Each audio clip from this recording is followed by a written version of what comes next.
the Lucy Boynton. Welcome to Jason Unleashed. Great to see you.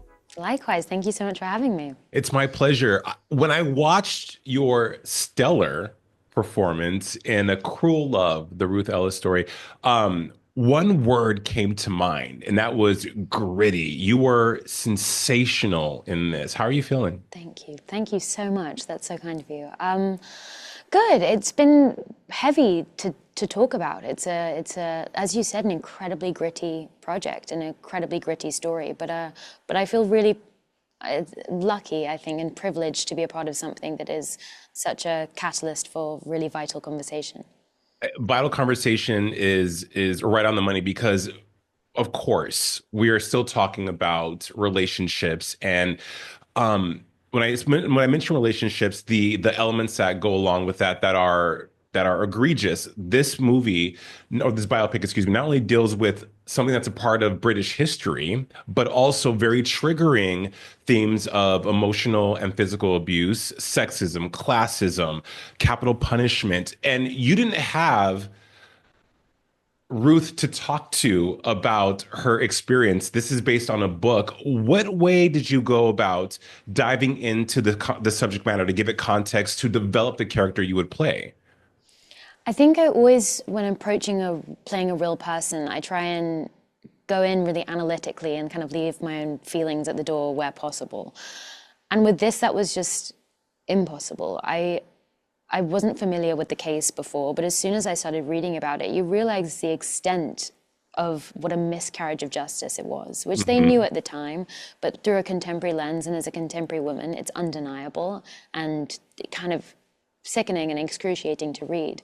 And so my empathy was kind of engaged much earlier. And I think understanding the context of the 1950s was hugely informative in understanding who she was. And it gave me better context for how much of a rebel she really was, and that she really wouldn't be confined by the era and the expectations of how a woman should be at the time. And I think that it's remarkable, a remarkable thing to do, to not have a huge number of examples of that around you and to just be a kind of catalyst of that for yourself, self-source that sense of self-assuredness and faith in your capability. You brought an authenticity to the role as well. You mentioned empathy when you were reading the words of from the book. What other emotion was just overarching for you as you dive deeper? Frustration at how Yes. little has actually changed, and frustration at the fact that our judicial system still so let down women. And this is a period piece, so you think it's like safely in the past. So you going in as a contemporary person through a contemporary lens, you feel safe in the idea that so much has changed. And then in examining her story, when you realize how much hasn't, you just feel rattled by it and restless. And again, that's why I feel so grateful to be having these conversations, because it's finally an outlet for it. I've been sitting on this for like a year now. Well, and it's really a testament of art imitating life, as you just pointed out. And this is a story not many people knew about. I wasn't aware of this story and the way it was brought to life. Even me being, I am an LGBTQ plus individual, so I understand marginalization.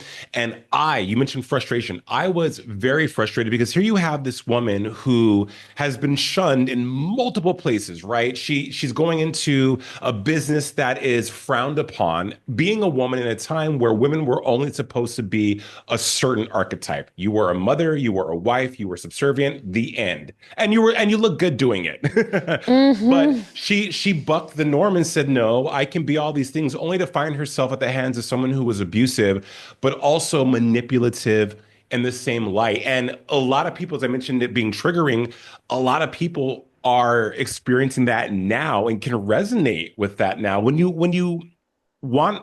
people watch this, excuse me, when people watch A Cruel Love, the Ruth Ellis story, what is that one emotion you want them to walk away from, and what do you want them to experience? I mean, first of all, I want you to come on the rest of this press tour with me, because that was such a perfect encapsulation of every feeling and every, kind of theme and takeaway from this. So thank you. Sure. But I think it is. I hope it fills audiences with the restlessness too, with that same frustration and the kind of the shock at how much is similar. And hopefully that does kind of force us to take a look at our current society and really, I think now more than ever, now is such a crucial time to examine the way that that we are treating women and kind of marginalized communities through our judicial system. Mhm. We should have improved a lot more by now, and we have the kind of the scope and the communication to do that. And I think there is a restlessness in the people, as there was then in 1955. There was mass outcry about this case, and the general public knew that she didn't deserve to hang. And so it was just about politicians ignoring the will of the people. And so I think we face a lot of that today as well. So I hope that is a kind of wake-up call and catalyst for harsh discussion too.